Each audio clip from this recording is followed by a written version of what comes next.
Some imaginable conspiracies have a self-supporting logical structure. Imagine a conspiracy to make everybody believe that conspiracy theories are always nuts. To what end? So that those who want to look smart will be the first to deny the existence of the conspiracy or any other conspiracy. To make, in other words, every conspiracy invisible by turning its categorical and universal denial into a proud mark of intelligence. But could the conspiracy to make conspiracies sound nuts succeed? It already has.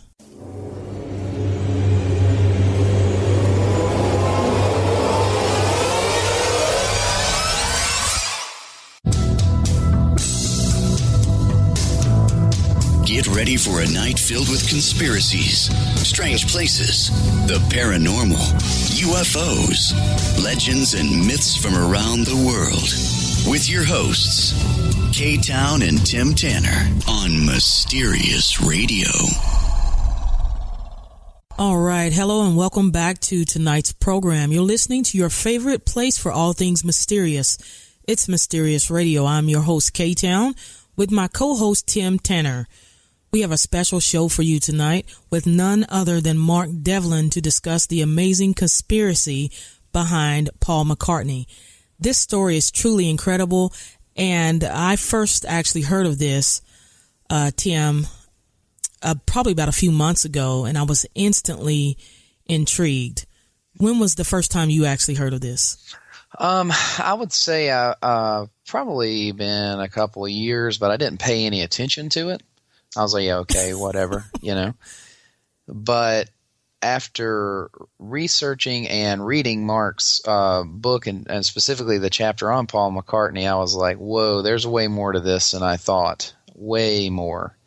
And, of course, when we started discussing it, it is a very deep rabbit hole once you get started. The more that you listen to the things that have taken place throughout the years, to me, I believe it. I really do. There's a very, very strong indication that he is not who we think he is.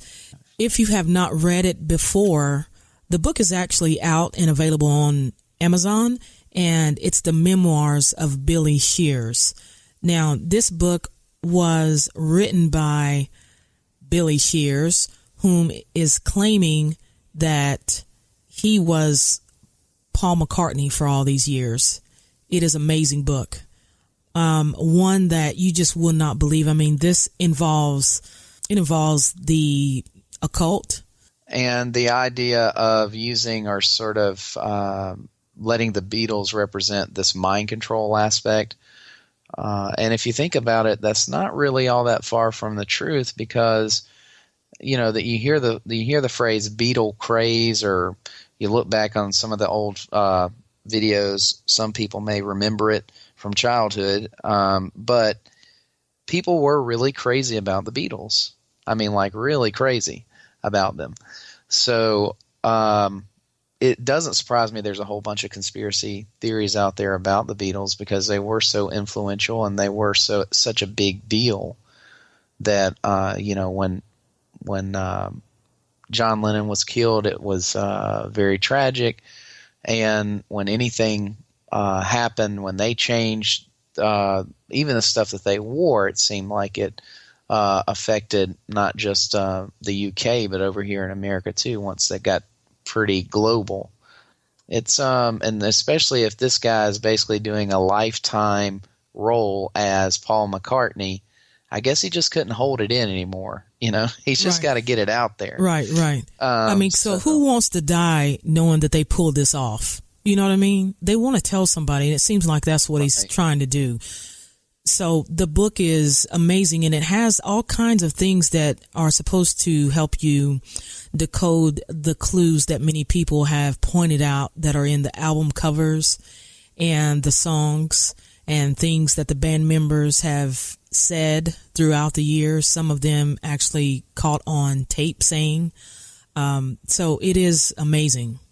Yeah, and it's really eye-opening too, especially when you talk about all the little secret stuff that they say and the images and stuff, which Mark Devlin also gets into in his book, and very interesting.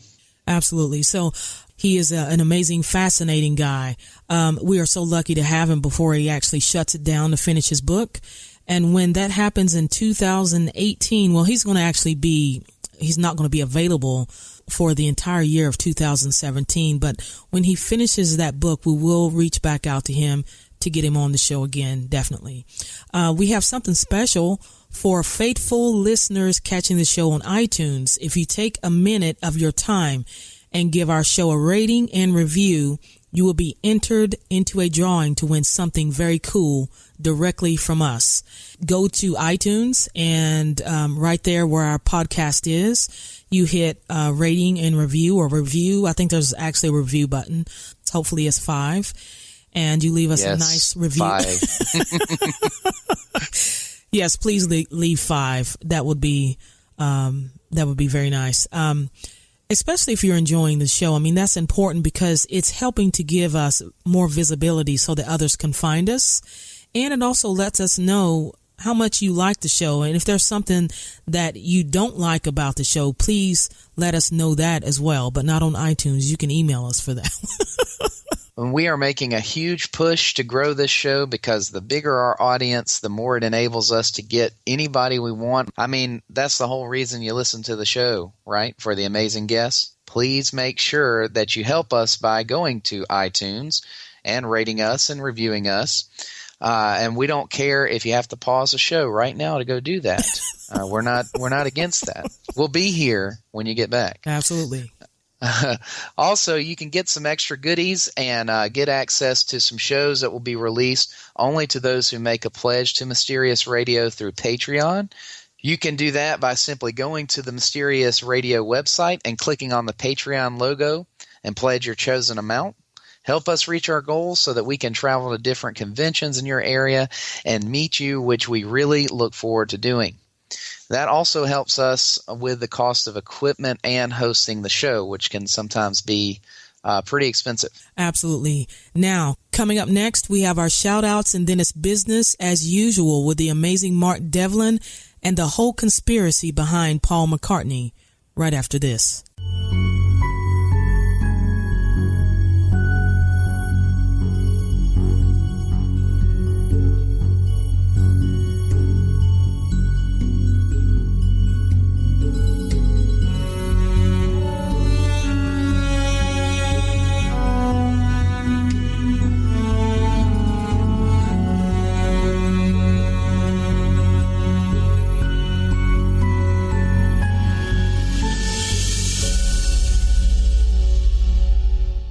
All right, we are back for shout-outs, and we do appreciate the love here. For our first shout-out, we've got Jason Scott, who was the first person to pledge to us on Patreon. So, Jason, thank you very much. You are the first and hopefully a line of Patreon pledgers. And from Twitter, we have Jason Jarvis and Ronnie Adams. Thank y'all for showing us some Twitter love and spreading the good radio experience that is Mysterious Radio. Yes, and Ronnie, I love what you said on your Twitter account, that you're confused in a world of nonsense. I'll feel you on that for sure. Please keep those tweets coming. We do love those. Thank you for all those that take the time to do that. And please slide on over to Facebook and like our Facebook page as well. Now it's what you've been waiting for. We have an amazing show just for you.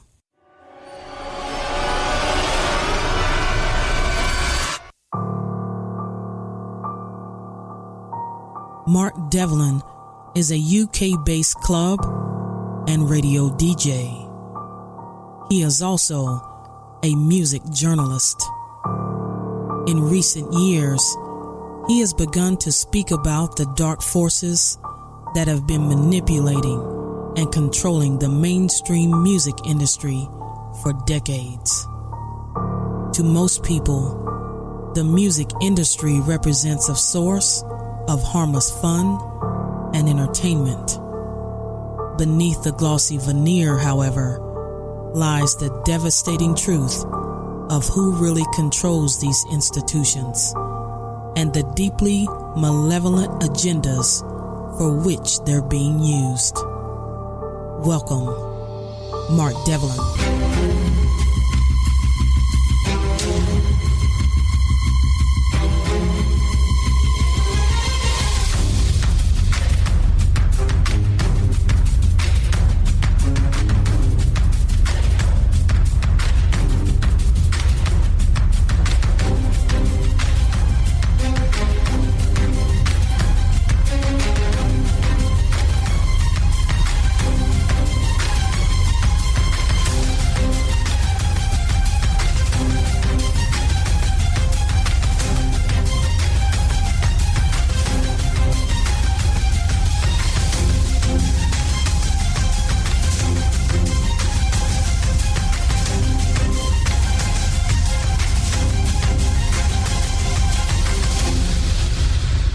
All right, we are so honored to have Mark Devlin joining us on Mysterious Radio. How are you, Mark? Katina, I'm good. Thanks for having me on. You're welcome. And Mark, both Tim and I really enjoy listening to the subjects that you discuss, particularly the Paul McCartney conspiracy and mind control. And even though we can't really get into either one of those really deep tonight, I want to give our listeners a serious taste of what this is all about, because it's truly mind-blowing. For any of our listeners that may not be familiar with you, Mark, can you tell us a little bit about yourself and what was the catalyst moment that made you start researching these events? Okay, so I'm a long-standing radio and club DJ out of the UK. So I've done a bunch of radio shows over the years, and I've DJ'd all over Europe and a few countries internationally. And that was my main living. That was my livelihood for about 20 years. And I kind of went along that course without giving it much thought as to what it was I was a part of. Just enjoyed a fairly good living, and did what DJs do. And things got to a point in 2010 where I underwent what I refer to as something of a conscious awakening. And I basically came to some understandings of great truths. And I had lots of questions answered in my mind that had been kind of at the back of it for many years. Big questions such as, what is this place? What is the nature of reality? What are we doing here? What is the purpose of our existence? Where do we go from here? I'm not claiming to have the ultimate answers to all those questions, but certainly some of the answers were revealed to me, I feel, at that time. And it's a process that's available to anyone that has the will to seek out these answers. We're here to learn lessons. We're here to grow spiritually. And it's down to us and our free will as to whether we follow the synchronistic path that's been laid out for us, or whether we choose to resist that and stay steeped in ego consciousness, basically, and, think we know best and go our own way. So I'd reached a point where I had the opportunity to follow this route and expand my consciousness, and I went with it. And my life has not been the same since. And it really feels as if my life is divided into two parts, prior to 2010, everything that happened to me up to that point, and everything that's happened since. And there's no going back when you cross that boundary. You burn certain bridges and you pass the point of no return. And I wouldn't want to go back, to be honest, because I feel that I'm on the path to discovering truth. And I'm doing things in my life now that I would never have believed would be the case a few years ago. And I'm sure it's a process that many of your listeners can relate to, and probably you can yourself. But it's a fascinating thing. So I now find myself as an author and a researcher in the realm of truth, consciousness, conspiracy, mind control, the occult. But within those broad genres, my specialist area of interest is the corporate music industry and how it's used for mass mind control, social engineering, and culture creation. It's a truly colossal subject. It's got many different facets to it. I explore many of these in the book that I put out this year, Musical Truth. We can talk about some of those facets today in the time that we have available to us, but we're just not going to be able to get anywhere near to covering the whole thing because it truly is a massive subject. And what struck me a while back was the area that I'm interested in, the music industry and the entertainment industry broadly, which incorporates Hollywood movies as well, is just one aspect of what's going on generally in this realm of existence. And it's just one play out of the mind control and the culture creation and all the rest of it. It expresses itself in so many other ways. You've got the banking and financial industry and the scam that is money with debt attached, you know. You've got all these false flag terror events that are being foisted on us, all the lies and the manipulation and mind control that goes on in the mainstream news. You've got what's happening in food with GM foods and what's happening with chemtrails and fracking and vaccines and the pharmaceutical industry and all these different facets of the conspiracy, if you want to call it that. And my subject area is just one small part of it. So, you know, for anyone that wants to delve into this whole arena of research, it really is life-changing, and it really can tie you up for hours, days, weeks, months of research. But it's absolutely worth it for anyone that is a genuine truth seeker, because that's why we're here. Why else would we have come? It is amazing, and I love to hear you talk about it. One thing I would like to discuss with you tonight is Paul McCartney. Many people, and I did come up on this, there's a dentist that's a friend of ours. He's an older gentleman, but he had no clue that this was out here. Okay, he loves Paul McCartney. Many people aren't aware that this notion or of something being off about him spread like wildfire back in the 60s. Can you tell our listeners what that big something is and how the rumor got started? Sure. Well, let me just tell you a brief anecdote. To make ends meet and pay my bills, I do a job as a private hire driver, basically a taxi driver. So I had someone in the back of the car the other day that was talking about, they were American, and they said, when they get back home to the US, they're going to be attending this big concert, and it's going to be featuring, I think they mentioned Elton John, Tom Jones, and they said, we're going to see Paul McCartney. And I thought to myself, well, you're not. Because he died in 1966, you're going to see an individual that the world thinks of as Paul McCartney, who has been assuming that identity for the past 50 years, but it ain't him. And naturally, when people hear that for the first time, the default reaction is to just throw it out because it sounds so ridiculous and absurd that it can't possibly be true.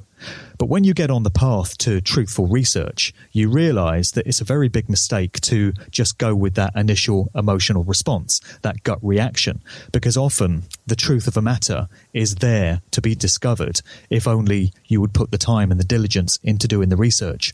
So for anyone that really wants to get to the bottom of this question and establish whether there's any truth to this widespread rumor, then the evidence and the proofs are all there. And it is a subject that, again, can tie you up for days, months, weeks, years. But it's absolutely fascinating. It's a minefield. And I've thrown myself into research in this area very deeply, as have many other researchers. So it's not just me saying this. You know, I'm picking up on what's been around for a very long time, because it was actually in the United States that the rumor that Paul McCartney actually died, the real James Paul McCartney, in 1966, first surfaced, and it gained pretty widespread prominence towards the end of 1969. It broke in September 1969, and there were a bunch of college kids at various educational establishments in the US, most significantly Michigan University, and then one in Des Moines, Iowa, who believed that they'd stumbled across some visual symbolic clues in the sleeve to the Beatles album Abbey Road.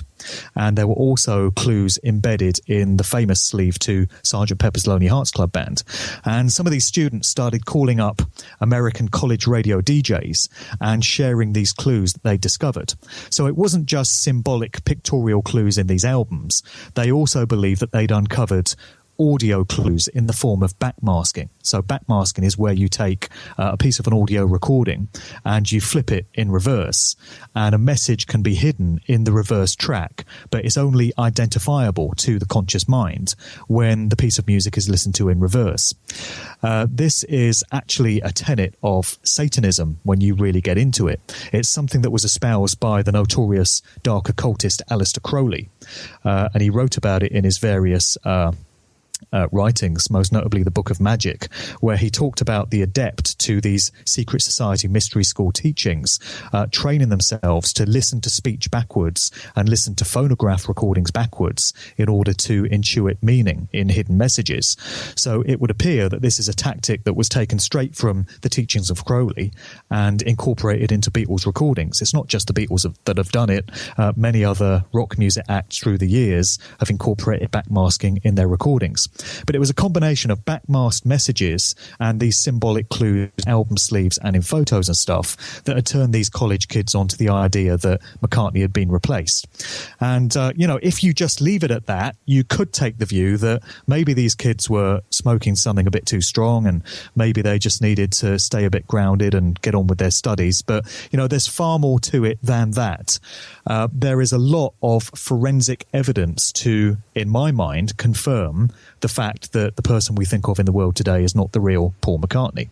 So, where do you want to start with it? I should probably mention that there was an article in Wired magazine in Italy, which came out in 2009. And there were a couple of Italian forensic experts who had worked with the police and the judiciary in solving crimes. And, they were very high up and respected in their field. And they'd heard this rumor, which by that point had been around for 40 years, that the real Paul McCartney had died and was replaced. And they set out to debunk this ridiculous idea once and for all because they thought it was, just plain stupid. And within 5 minutes, they could show that it couldn't possibly be the case. So they got a bunch of photographs of the real Paul McCartney from prior to 1966 and what is said to be the fake, the imposter, the replacement, and they compared things like the facial structure and the distance between the eyes and the shape of the jawline and the shape of the mouth and all of this stuff.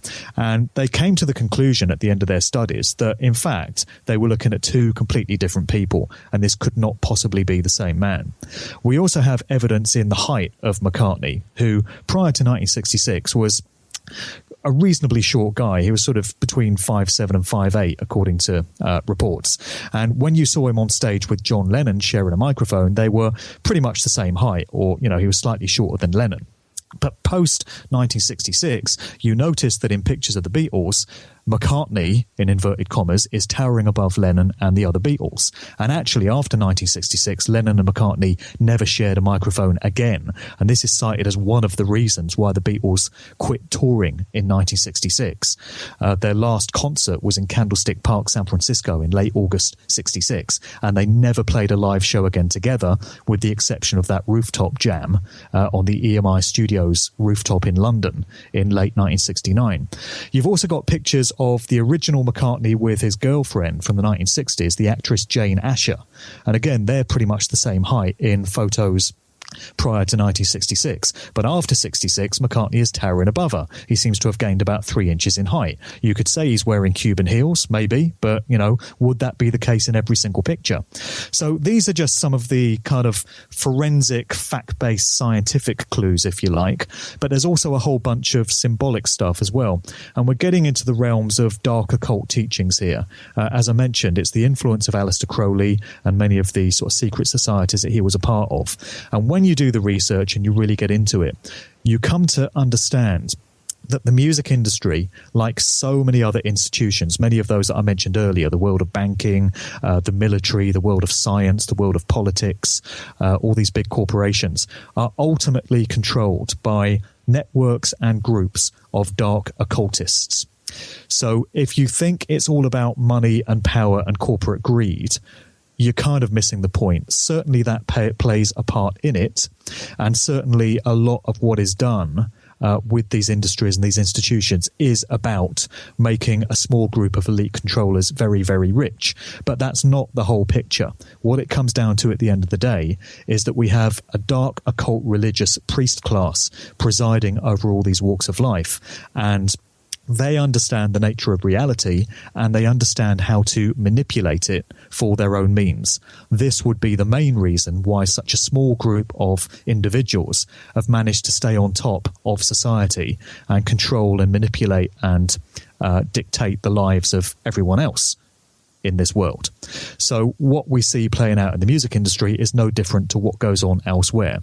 So I'm just mentioning that as a bit of background to provide some reason as to why all these symbolic clues appeared in these Beatles albums.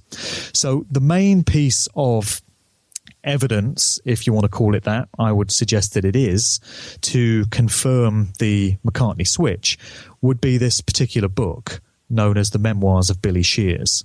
It's not a new book. It's a book that came out in 2009, which was the same year that these Italian forensic scientists published their results. It's also the same year that McCartney, in inverted commas, famously appeared on the David Letterman show, and you can get that footage on YouTube. It's a very revealing interview because Letterman actually brings up the subject of the rumour of Paul McCartney having died. So he's, got the guy that claims to be McCartney sitting right next to him, and he says, what about this rumour that surfaced? And McCartney just sort of laughs along with it, and he says, oh yeah, we had this album called Abbey Road, and these kids got hold of the sleeve, and they saw that I was walking barefoot across the zebra crossing in a loosely fitting suit, and they decided that I was dead, because he's barefoot, he's dead. So they kind of laugh it off.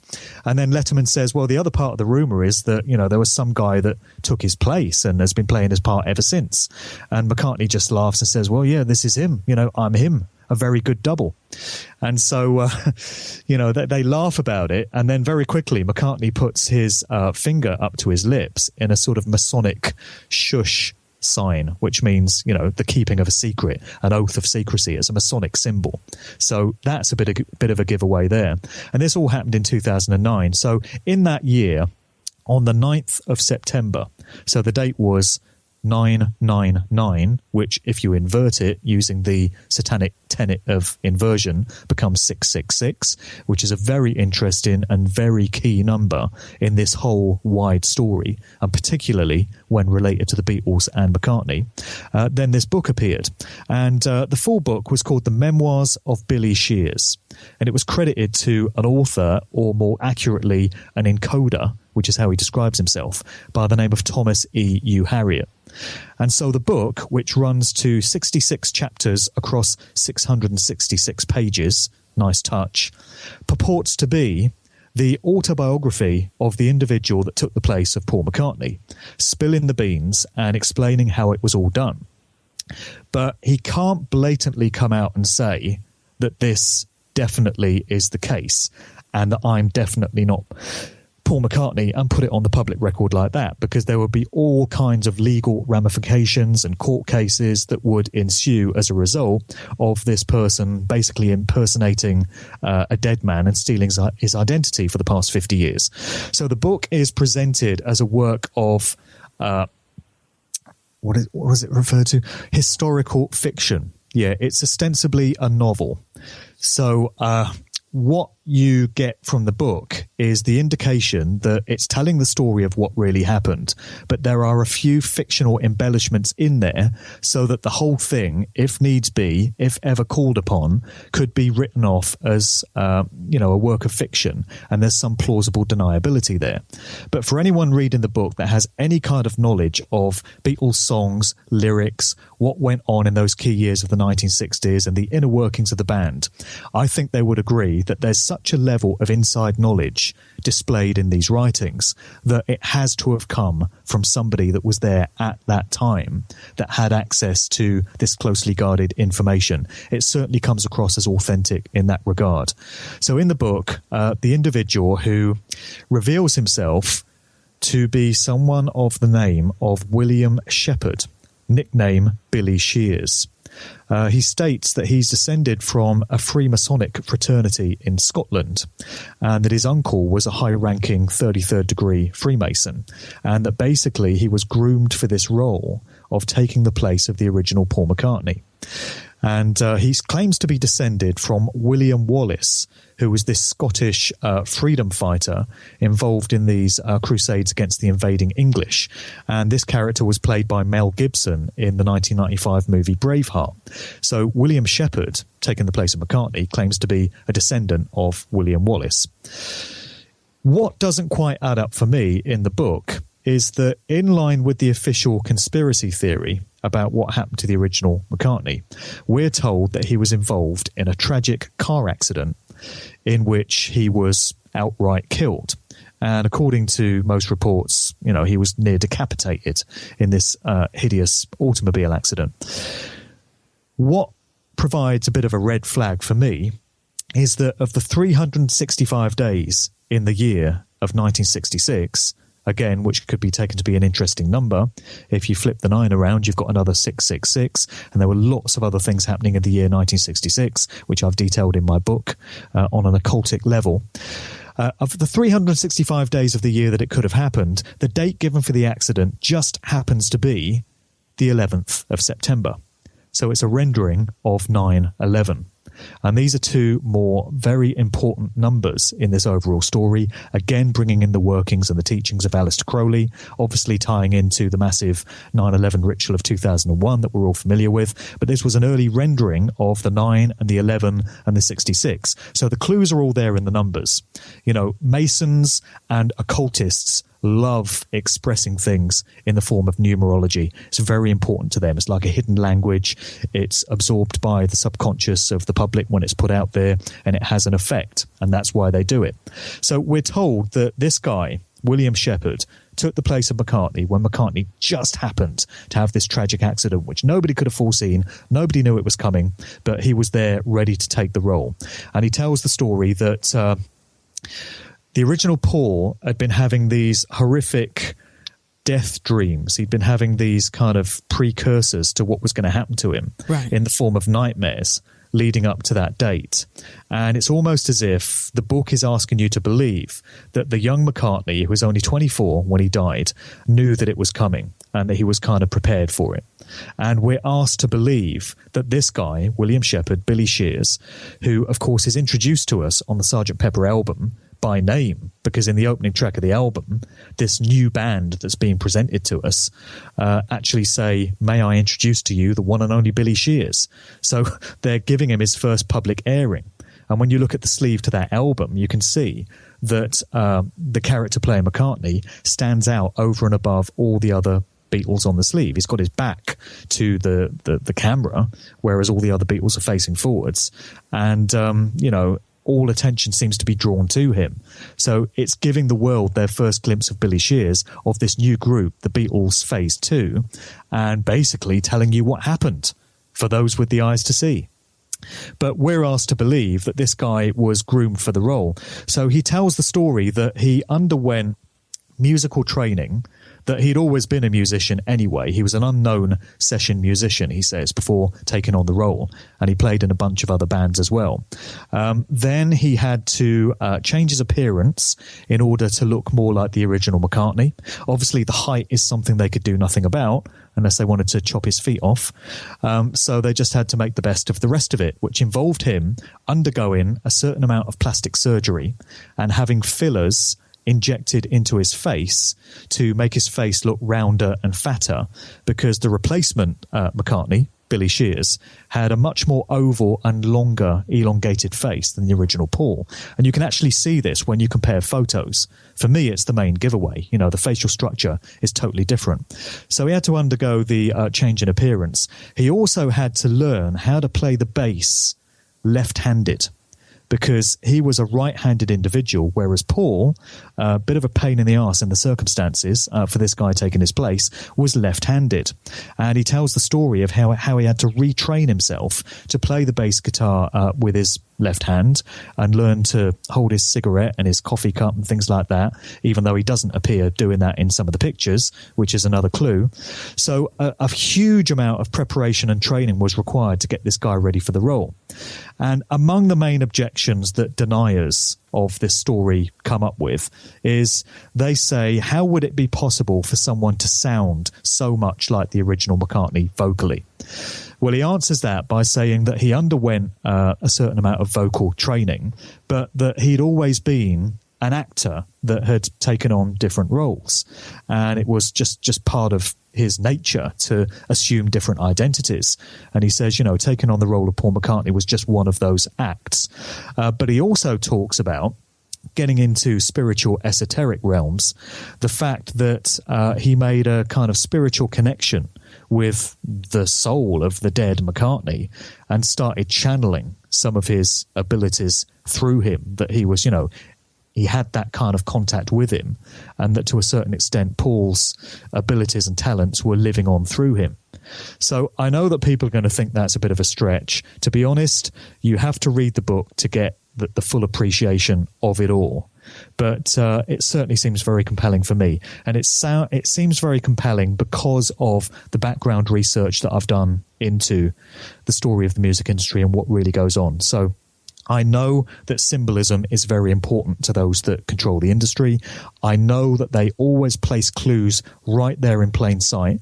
Revelation of the method. They basically tell you what they've done and what they're doing, but they do it in a cryptic, encoded form so that only a few will ever understand what's going on, and the vast majority of the masses will be completely oblivious to it, and they'll laugh it off and scoff at it if anyone tries to talk to them about it. Also, unfortunately, and I wish it was some other way, but ritual sacrifices in line with the belief systems of this religious priest class and the various occult mystery schools that they operate through is a reality.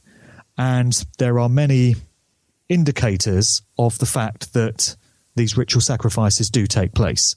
And I think in this very complex story, we can't dismiss the possibility that that might be what was at play with the demise of the original Paul McCartney. Can you explain that? Can you go into detail with that, please? Well, it strikes me as completely implausible that he just happened to die in this car accident and it was just this random thing that was left to chance, and that this individual, William Shepherd, was ready to take his place should he just happen to have a car accident. It seems far more likely to me, and again, many other researchers into this realm, that the original McCartney was taken out deliberately in some way. Obviously, it's difficult, if not impossible, to prove that, but I say it because of all the indicators that are in place in this story. Something has to explain what happened to the original McCartney. It is possible, I guess, that he went into hiding somewhere and has been living out these last few decades in obscurity outside of the public spotlight. But I think it's far more plausible that for some reason and in some way he was taken out and replaced in line with what I suspect to be a very high level Masonic ritual operating through the industry. And again, there are many facets of the entertainment industry that are steeped in this type of activity. That's why I find this quite plausible. So that is the basic background to this particular story. There's lots and lots of fine detail that we can add to it, and maybe you want to go into a few specifics, but that in a nutshell is my take on what has been going on for the last 50 years. And so we've had this individual paraded before us, and because most people in the world alive today have only ever known Billy, Paul as he's known. Another name for him is Paul, as in fake or faux Paul. He is people's understanding and expectation of what Paul McCartney, in inverted commas, looks like. So, you've got to be over 50 years old, closer to 60 years old and above, to have any personal recollection of what the original Paul McCartney looked like. So for most people in the world today, they've just completely accepted Billy as the real deal because he's all they've ever known. All right, we have Mark Devlin and more on the shocking story of Paul McCartney right after this.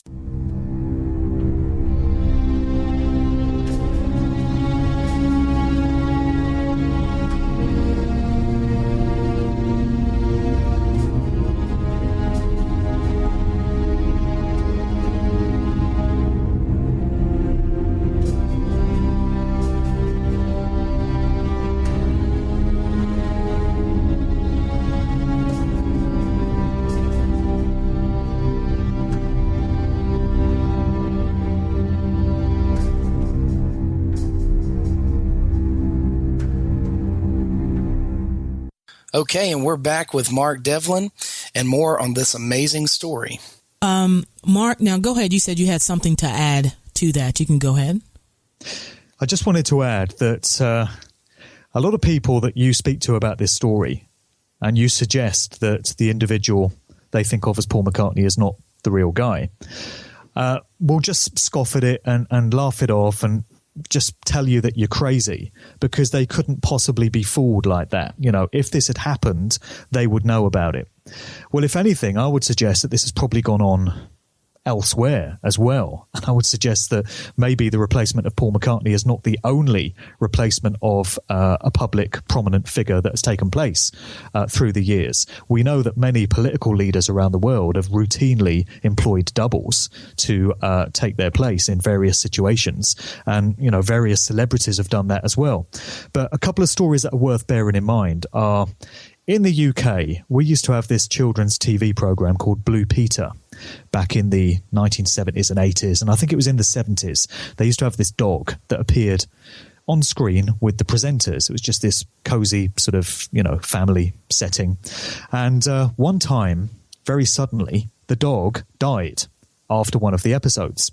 And being that this was a program for kids, the producers realized that it would be quite traumatic for the viewing audience of children to realize that this poor dog had died. So they went out and got a replacement dog and passed it off as the original. And nobody seemed to notice. Nobody raised any kind of comment about it. And it wasn't until many, many years later that the producers revealed that they'd actually done this, that people realized it had taken place. There's also a television program by the British illusionist Derren Brown, who's a bit of a UK David Blaine, I guess you would say, although he takes things much further. He's all about mind control. He's all about illusion. He's an absolutely fascinating guy, and he understands a lot about how the human psyche works and how to manipulate perceptions of reality. His show has been on mainstream Channel 4 in the UK for many years, but you can also see bits and pieces of it on YouTube. And this particular clip is on YouTube, where, as an experiment, he's in central London. He's standing there in the middle of this busy area with a map, and he stops this person in the street and says, "Oh, can you tell me the way to get to this particular church?" And so this person looks at the map with him and starts to explain. As this is happening, he's got some accomplices, 3 guys that are walking past with a big painting. They're carrying this big painting on their shoulders. And they say, "Oh, excuse me, coming through." And what happens is very, very quickly, Derren Brown jumps behind the picture and takes the place of one of the guys that was holding it. And one of the guys that was holding the picture comes out with a map and takes the place of Derren Brown. Now, the person that was explaining how to get to the church on the map doesn't notice that they're now talking to a different guy. So they do this once. Then Derren Brown says, "Let's see how far we can take this. You know, the guy that I replaced myself with looked a bit like me and had the same body shape and stuff. Let's try it with somebody that's completely different, like a fat, bald guy, you know." So they try the thing again. They replace him with a guy that looks nothing like him. And the person with the map doesn't notice. And then they do it one more time and they switch him with a woman. So the person, you know, given the directions, 1 minute is talking to a man. The next minute, she's talking to a woman. She looks up, says, "There you go then," and walks off and doesn't even seem to notice. Now, we're told this is an authentic exercise. It wasn't a stunt using actors. That's the disclaimer that's always given. And it just goes to show how much the mind misses when it's not expecting to see something there. You know, it fills in blanks. So somebody looking at a picture of the Beatles from 1966 onwards, what do they expect to see? They expect to see John, George, Ringo, and then in the 4th place, they expect to see Paul. So having seen John, George, and Ringo, the mind kind of fills in the blanks. And because you expect to see Paul, that's what you see. Nobody thinks to scrutinize the fine detail of him and compare the facial shape with an earlier photo because you don't expect that anything has taken place. It's just a little indicator of how easy it is to dupe people and how easy it is to manipulate the subconscious mind when the conscious mind is not engaged and is not paying attention to the detail. And I would suggest that's what's been done for the last 50 years with this guy. But, you know, this conspiracy theory, if you want to call it that, is gaining a lot of traction now. So as I said, it reached mainstream popularity and mainstream exposure in the United States in 1969, when all these college kids seemed to spot that something had gone on.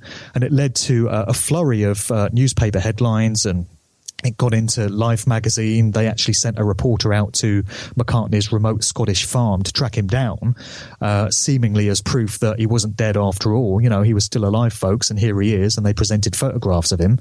But they didn't address the suggestion that, you know, the original Paul could have been replaced. So that just kind of fizzled out after 1969, and it remains something that people that were into conspiracies were aware of, but it wasn't really in the mainstream. But in the last few years, with the explosion of truth issues generally and conspiracy issues, you know, people are asking questions about all kinds of things now. 9/11 and all these false flag terror events, all these hoax news stories that we get given, the true nature of banking and money and finance, and the true nature of the so-called elites and depopulation programs, Agenda 21 and the New World Order, all this sort of stuff. So now people are starting to look at all these subjects with fresh eyes, and the McCartney replacement is just one of those.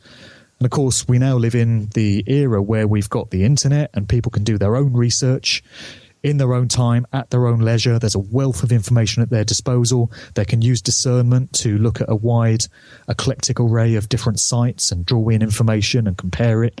And that's what people are doing. And 50 years on, it's just incredible to me that people are now in large numbers starting to look at this afresh. And something that they've basically got away with, that the control system have got away with for the past 50 years, is now getting scrutinized in a way that it didn't before. It might have taken 50 years to get there, but, you know, the truth always comes to the surface in the end, so it seems. Mark, I was wondering, since we started, you mentioned the Masonic groups that and the Masonic symbols that the fake Paul made. What other groups do you think are kind of behind this manipulation and presenting this new Paul to us? And sort of, you know, what would be, what do you think would be their overall end game there? Well, it would be mind control in its broadest sense. And people have put forward all kinds of suggestions as to why they might have chosen to replace the original Paul. You know, I mean, one suggestion is that they had an agenda set out for the Beatles, which was all about social engineering and the shaping of cultural values and perceptions. And I would absolutely say that is the case. You know, there's a very strong suggestion that the Beatles were a product of British military intelligence, as pretty much all the leading groups of those key years in the 1960s were on both sides of the Atlantic. So you hear the suggestion that the Beatles were a project of the Tavistock Institute of Human Relations in London, as were the Rolling Stones. So you've got the two biggest groups of the 1960s that absolutely shaped the culture of that time and became household names, and steered young people off down in a particular direction in terms of the music and the culture that they represented. And they were both coming out of the same, you know, institution, and both basically controlled by the same entities at the end of the day. They were marketed as rivals.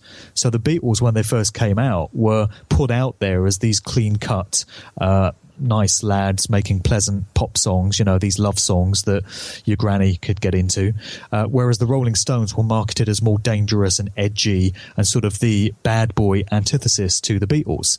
But it would certainly appear to be the case that both groups were controlled and were getting their directions from the same, you know, people and groups at the end of the day. And then over in the United States, there's been so much research to show that all the groups that came out of the counterculture hippie scene, this is the work primarily of the author and researcher Dave McGowan. And isn't it interesting, guys, that today we're doing this show, and it's the 22nd of November. So first off, it's the anniversary of the Kennedy assassination. So it's a great day to be doing a show about conspiracies, considering that the phrase conspiracy theory was coined by the CIA to discredit people that were asking too many questions about what really happened with the Kennedy assassination. Also, the 22nd of November last year, 2015, was the day on which we lost the great author and researcher Dave McGowan, who sadly passed away. So we're talking about his legacy 1 year on, which I don't think is by accident. So this guy, McGowan, put out his incredible work in the book Weird Scenes Inside the Canyon to show that all these groups that basically shaped and molded the sound and the scene of counterculture in the 1960s, coming out of Laurel Canyon in Los Angeles, all had family connections through the fathers of these musicians going into the worlds of military intelligence and various expressions of the government and the establishment, from the Doors to the Mamas and the Papas to Frank Zappa to the Beach Boys to Joni Mitchell to Joan Baez to who else? Buffalo Springfield, Crosby, Stills, Nash and Young. All these different groups, Captain Beefheart, so many you could name. You've also got the Grateful Dead. The Grateful Dead were assets of the CIA, basically. And the tour manager of the Grateful Dead turns out to have been the son of one of the founding members of the Tavistock Institute back in London, which is all about culture creation and social engineering. So, with so many of these groups, you've got evidence that they were not what they seem. There's connections from The Who going back into that world as well. There's a lot of suspect elements to Elvis Presley's background, his links to the world of the military. Also with Cliff Richard, who was marketed as the British Elvis towards the end of the 1950s when he first came through. Lots to know about Cliff Richard. He's been embroiled in suggestions or scandals involving paedophilia, an alleged sexual offence which is said to have taken place in the mid-80s. Also involving Billy Graham, the evangelical, famous preacher. So we're getting into very murky waters here with the worlds of paedophilia and the dark occult, and military intelligence is never far from the surface. Cliff Richard's father worked for Thorn EMI, and EMI, like so many of the record labels that were prominent in the 1960s, those very formative years, was involved in military research. It was involved in electronics work on behalf of the military establishments. It was the same with Decca, Parlophone, RCA, all the big record labels, Capitol, at the time that were putting these groups out. So you have all these links going back into these worlds. So it's not just that there was something strange or unsettling about the Beatles. It's the case with all these groups and all these artists. And it's the same thing going forward through the ages. So you can take it forward into the 1970s, 80s, all the way up to present day. And these elements are present. And something that I've come to an understanding of pretty much this year in recent times is the fact that anyone that is put out there in the public eye as any sort of cultural icon, any kind of recognizable household name figure, anyone you've heard of, anyone that the average guy in the street would know, whether it's a politician, some other kind of world leader, whether it's a Hollywood actor, whether it's a prominent musician, a television presenter, a sports star, a business leader, a mogul, an oligarch, a royal, anything like that. They've all been selected for that role, and they've all been placed there for the purpose of having an effect on the psyche of the general public and basically mind controlling large numbers of people. That is their primary role, their primary reason for being there. So they hide behind these personas, and we think of them as entertainers or, politicians, whatever it is. But their real role has been given to them behind the scenes by their handlers, by their controllers, and they're referred to as lifetime actors. So we think of them as one thing, but what they're really doing is shaping culture and changing people's values. And a lot of it is down to the debasement of morality. So they're changing people's attitudes towards morals. This is why I always go back to what was done in the 1960s as the best example of social engineering that is designed to debase morality. So you've got this whole hippie counterculture scene where you had the music changing very quickly. You can look at the Beatles' music and how different it was from 1966 going onwards. See, this is another thing tied in with the McCartney story. He tells in the book, The Memoirs of Billy Shears, how when he came into the group, he basically took over. And he said, John Lennon had lost interest in steering the group in any particular direction because he was so distraught at losing his childhood friend Paul. And, Billy William took advantage of this situation and basically steered the group off in a different direction. He says that Sgt. Pepper was his album. You know, he displays supreme ego and arrogance in this book in terms of how he comes across. He basically says Sgt. Pepper was his album, but he didn't mind the other three coming along for the ride. Wow. You know, how steeped in ego do you have to be to make a statement like that? Right. And then, of course, the Beatles' music became very avant-garde and experimental and quite psychedelic, and it tied in with the arrival of LSD on the scene. So you had LSD coming out of nowhere in both the UK and the US simultaneously, and it was coming through guys like Tim Leary and Ken Kesey in the UK, who seemed to have endless supplies of this stuff, and they were just dishing it out for free to all the kids that were gathering at all these hippie communes and all these music festivals like the Monterey Pop Festival and Woodstock and things like that. And then over in the UK, you had the arrival of LSD here as well. Also magic mushrooms and these other psychedelic hallucinogenic compounds. You also had social movements like feminism coming through Gloria Steinem, who was yet another CIA asset. You know, a very common denominator in this story is how many individuals just happen to have come from connections through to the CIA.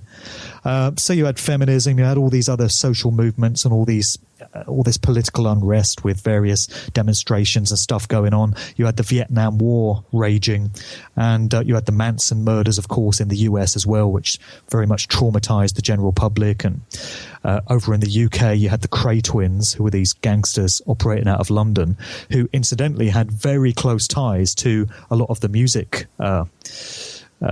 characters of the day, particularly Cliff Richard. You know, what kind of link should there possibly be between a supposed Christian singer and these hardcore East End gangsters? Again, we're getting into the world of paedophilia here and all this other ugly stuff that goes on. And links to Jimmy Savile as well. People might be familiar with Jimmy Savile and all the stuff that he got up to, if we're going to be talking about paedophilia in elite ranks. So all these things are interconnected. That's why I say it's such a massive tapestry of information, and it can take so long to really delve into it and get an understanding of it. But, you know, if you want to know what's really going on in the world, if you want to get a grasp on why certain things are done, why are rituals so important, why is placing the symbolism in plain sight so important, what is the true nature of these individuals and these groups that are running everything, that control everyone from the Beatles to the Rolling Stones to the Grateful Dead to anyone else you might care to mention, then, you know, the answers are available to be sought in these incredible times in which we live. You know, truth is coming to the surface now in a way that it never did before. And it's available to be discovered by anyone that has the will to do the research and go where it takes them. Mark, I wanted to ask you, and I'm wondering about, you know, some of the people that were closest to the biological Paul, even John Lennon. The question I have about John Lennon, first of all, is if his assassination had anything to do with the replacement of Paul, and also Paul's biological family. Did they not come forward and say something about this, or did they just go along with it? And what he says basically is that the family were Paul's biological family were in on the plot, but he is still sticking to this version of events that nobody actually knew that Paul was going to die. It was this tragic, unforeseen event. I don't buy that at all, and like I say, a lot of other researchers into this realm don't buy it either, because it just implies that everyone was just sitting around and just waiting to see if Paul just happened to die and had an accident, and he did, and nobody knew it was going to happen, which just seems preposterous to me. You know, I think there was high-level complicity on the part of all the parties concerned.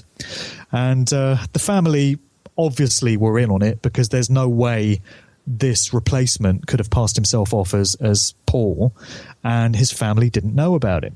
So Paul had only one sibling, who was Mike McCartney, known professionally as Mike McGear. And he was part of this other Liverpool group called The Scaffold that came out in the 60s. They had songs like Lily the Pink and stuff like that. There's a very revealing clip of a TV show which is part of the documentary movie The Winged Beetle. And people can get this on YouTube. I would suggest looking at the original Winged Beetle documentary, because there's a 2012 update with different information. but it was produced by somebody other than the individual that put out the original Winged Beetle. So if you go to the original movie, and you can watch it in full on YouTube, there's a clip of a TV show hosted by this guy called Mike Douglas in 1969. And the group scaffold appear on it with Mike McGeer, Paul's biological brother. And the host, Mike Douglas, says to Mike McGeer, "When was the last time you saw your brother?" And this would be in reference to the Paul is dead rumours, which had just broken in the States at that time, in late 1969. And McGeer says, at his funeral. And the host sort of thinks he's joking, and he says again, no, really, when did you last see your brother? And he says again, sort of perfectly serious, at his funeral. So it's little kind of red flags like that, which I find very interesting. When Paul's biological father died in 1976, Paul, in inverted commas, Billy, famously didn't attend his funeral. Instead, he decided to continue his tour with Wings. Wings were on tour at the time, and he didn't feel it necessary to cancel the gigs and attend his father's funeral. That's another strange one.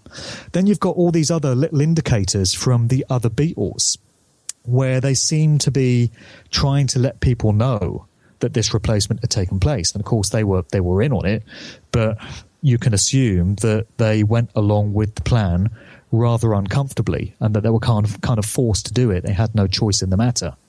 So again, I think this is in the Winged Beetle documentary. You've got this piece of footage from John Lennon's Imagine film from 1971, and you've got John and George Harrison in a kitchen with Yoko Ono making them tea. And John says to the camera, here you've got two of the Fab Four, or here you've got a Beatle wife making tea for two of the Fab Four. And then George jumps in and says, the Fab Three. And then John says, oh yeah, the Fab Three. And then they start talking about Beetle Bill. And he says, oh yeah, Beetle Bill. Beetle Bill's not doing too well these days, is he? And then at the end of that little sequence, Lennon gives a little wink to the camera. Then you've got a scene, a piece of footage where Billy, the McCartney replacement, walks into a room where George Harrison is. And George says to him, hello, William. How are you? And there's also a scene from the movie Give My Regards to Broad Street, which was a Paul McCartney star vehicle movie from 1984. And there's a scene there where the character, McCartney, in inverted commas, walks into a room, and this old guy introduces him, and he says, do you know William? Then you've got a piece of footage from an Australian radio interview where George Harrison starts talking about fall. And again, you can get this footage on YouTube. Everyone can check this stuff out for themselves if they want to scrutinize it.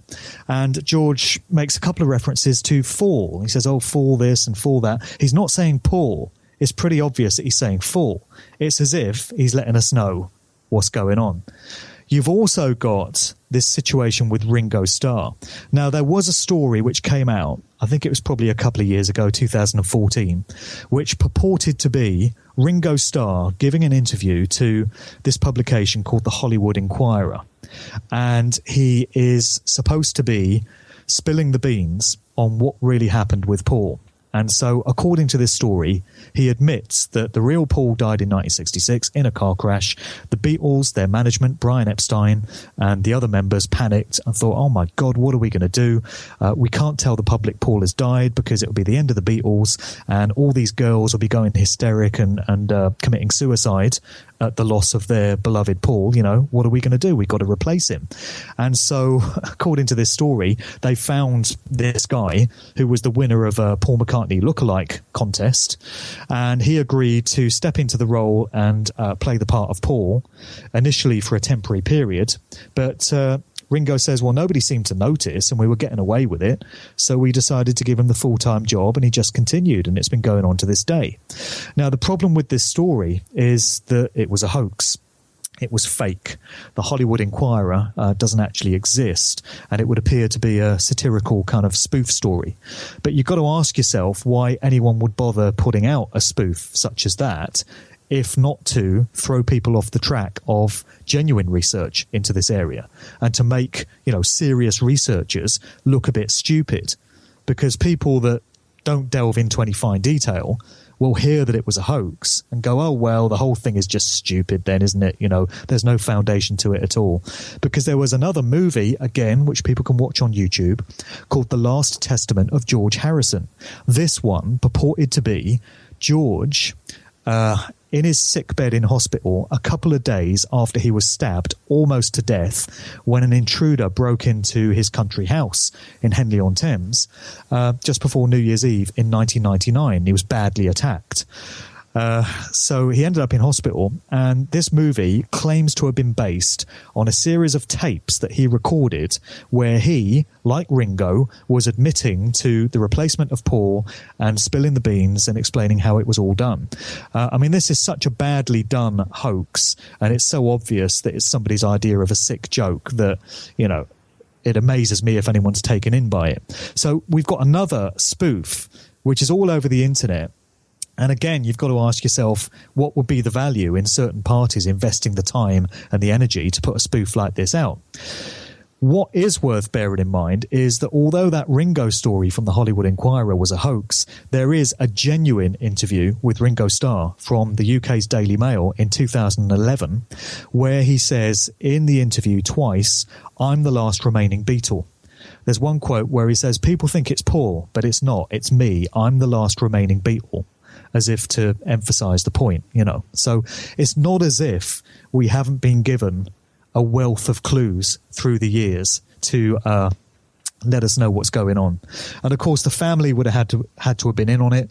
The other Beatles clearly would have had to have been in on it. There are people that think the assassination of John Lennon may in some way have been linked to his knowledge of McCartney being replaced. Same thing with George Harrison. You know, it would appear to be the case that when he was so badly stabbed up in his home, presumably the intention was for him to have been killed. And, you know, it's a bit of a miracle that he survived, and it wasn't in the plan that he would survive. So George lived for another 2 years. He died in 2001 of cancer in the end at the age of 58, but he survived that attack. So some people think it may have been an attempt to take him out in terms of knowledge that he had about it. There's a couple of other interesting things for people to consider as well while we're talking about footage that's available on YouTube.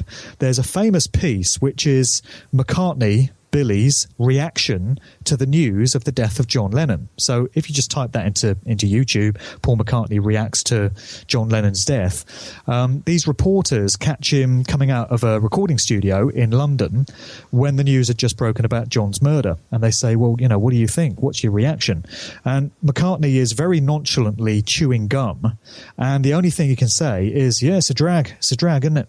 Good night. See ya. He just walks off. Oh, goodness. So, you know, this is your childhood friend with whom you've made history and out of it impacted people around the world. And he's just been horrifically murdered in cold blood. And the only thing you can say is it's a drag. And people say, well, you know, we react to grief in different ways and none of us really know what we'd be like in those circumstances. But that just doesn't seem genuine to me. That is a red flag. And then you've also got a piece of footage of when McCartney was stopped by reporters driving up this country lane in his Land Rover, and these reporters meet him and they say, Paul, you know, what do you think of the news of George's death? This is in the wake of George's eventual demise. And again, he just seems very detached from the whole thing. And you get the impression that he didn't really want to speak to these reporters anyway, but he realizes that he's got to keep up the pretense. And he just says, oh, yeah, you know, it's a shame, it's tragic, and we go back such a long way. But you don't get the feeling that he's genuine. You don't get the feeling there's any real attachment there. And one thing that comes through in the tone of the writing in this book, The Memoirs of Billy Shears, is the supreme ego and arrogance of this guy. You know, as I said, he just takes credit for having made the Beatles great. He says that he was far more talented than the original Paul. And he says that John didn't know what to do with the Beatles and he wasn't taking the group anywhere. And it's only when he came in that the group achieved their greatest success and made their most interesting songs. And basically the Beatles was his project. So this individual just seems absolutely steeped in ego. And, you know, you speak to a lot of people and their impression of Paul McCartney, in inverted commas, is that he's a bit of a, I don't know if we can swear on this show, but, you know, a bit of a fool, let's say. I'm thinking of a word that begins with A. You can say and ends in E. Here's another piece that people might want to look at as well. We mentioned David Blaine earlier, and there was a point where David Blaine was doing this stunt in London in, I think it was 2003, and he was suspending himself in this glass box over the Thames via a crane for several days. So it was an endurance stunt to see how long he could, stand to do it. And there were onlookers that were gathering underneath every night that had come to have a look at this crazy stunt. And one evening, these reporters spotted Paul McCartney in the crowd, and they said, that's Paul McCartney. My God, let's go over and have a word with him, So all these photographers ran over to him, and witnesses that were on the scene said that he appeared drunk and that he was very hostile towards the reporters and the crowd. And he basically said, F off. I'm a pedestrian on a private visit, and I've just come down here to have a look at this stupid sea. So, and then he apparently went to punch a photographer, told the crowd to F off, and ordered his driver to take him home, and then promptly fired one of his staff. So, this seems to be the real character that we're dealing with here. And it doesn't seem to be compatible with this wonderful, lovely, lovable guy that everyone thinks of as Paul McCartney. It's just red flags. It's red flags galore for me. So many unexplained things. But if you accept that this replacement took place, then all these things that appear to be anomalies and discrepancies and unexplained things suddenly are explained and suddenly fall into place, because you're dealing with a lifetime actor. You're dealing with somebody that's taken the place of somebody else and has been carrying this burden. They've undergone plastic surgery. They've changed their appearance. They've given up their previous identity, and they can never go back to it for the rest of their days. There would be a huge amount of pressure involved in playing a role like that. And I think we're seeing aspects of it coming out. And also, have you noticed, if you look at recent pictures of Billy 4, he says in the book that he's 5 years older than the original McCartney. So assuming that's not one of the fictional embellishments and he's telling the truth, that means he was born in 1937, because Paul's birth date is 18th of June 1942. So if Billy was born in 1937, he's 79 years of age now. He's 80 next year. And if you look at recent photos of him, he's started to become very saggy. His face just is full of droopy sagginess. And a lot of people will say, well, it's just age. It happens to people with age. But for me, it seems to be entirely consistent with somebody that's had a lifetime of plastic surgery. And he says in the book that he's had fillers injected into his face to kind of bulk it out, So presumably after a few decades, all that stuff is going to start to sag and droop. And, I think we're starting to see that manifesting now in current pictures of him. Definitely, with the sagging face and everything, it's very prevalent now. I was wondering also, to kind of come back to actually you've talked quite a bit about it, but I just kind of wanted to see if your take on who it was who might have put the clues in the music, like the album covers, and who decided to do that. Was it something the Beatles created, or was there some sort of outside entity specifically that had something to do with that? I would say that it's a central tenet of the belief system of those that control the Beatles and the corporate music industry generally, and all these other walks of life, that they have to tell us what they're doing. They have to give us an opportunity to know the truth of a matter. So when the Beatles were asked about all these backwards messages that kids thought they had uncovered in the recordings, they would always deny it. So there's interviews with John Lennon where he says, oh, that's just stupid. There's these things such as at the end of Strawberry Fields, when you listen to the play out of the track, you're supposed to be able to hear under the mix of the music John saying, I buried Paul. And when he was asked about that, he said he was saying cranberry sauce for no apparent reason. And then another version that's given of it is he was saying, I'm very bored. So when they were directly challenged about these things, they would deny it to the conscious mind. And yet the symbolism and the backmasking is aimed directly at the subconscious mind, where it can be properly absorbed and worked into the psyche of the individual that's receiving it. And this is what we see going on in the world all the time. So if you turn on a mainstream news bulletin, the average CNN or Fox program or BBC or whatever, I think we all know that what you're watching is establishment propaganda and blatant lies, provable lies. So they're lying to the conscious mind. Your conscious mind is engaged when you're listening to what the newscaster is telling you, and they're telling you lies. But when you go and watch a Hollywood movie or a music video or a stage show such as the US Super Bowl or the Grammys or something like that, or even a cartoon like The Simpsons or Family Guy, you often find that there are great truths encoded into those works of apparent imagination, apparent fiction, apparent fantasy that are actually telling you the truth of what's going on. And that's being absorbed by the subconscious mind, which is where symbolism lives.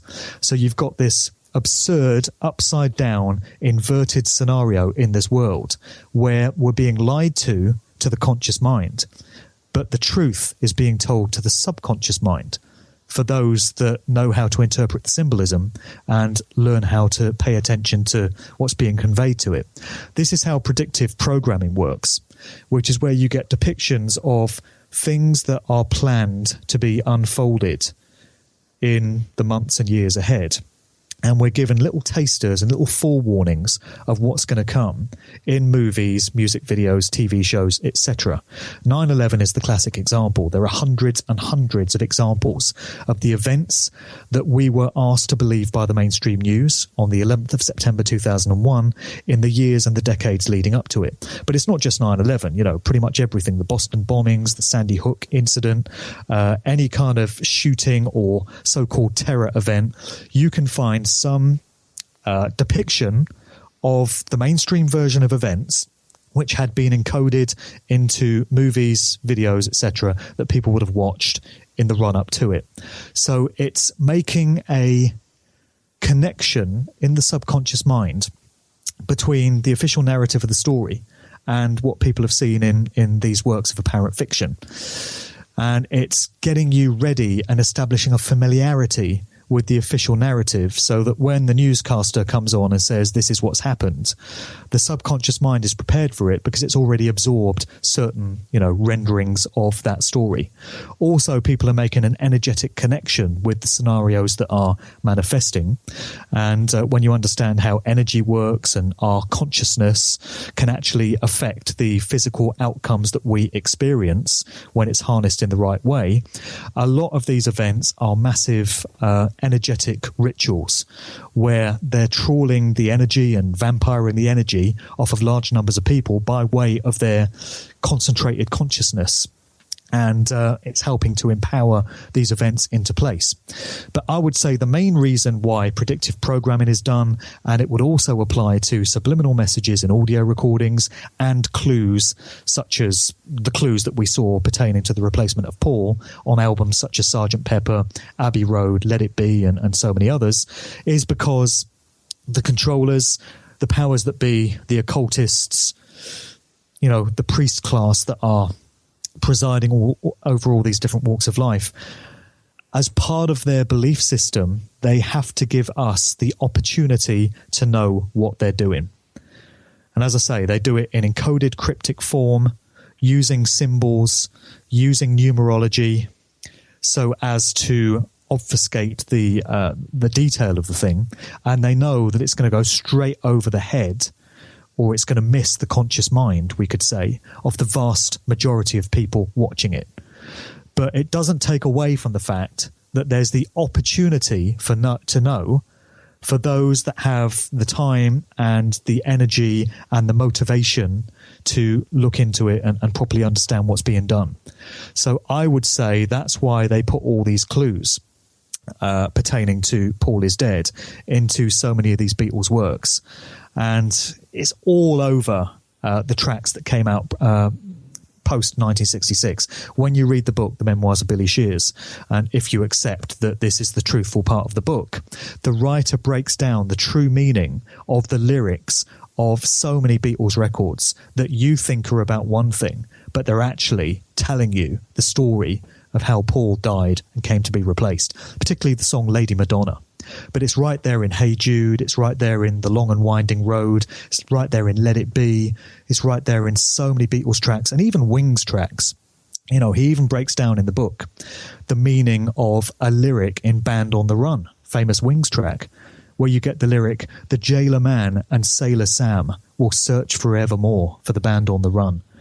And it's broken down in the book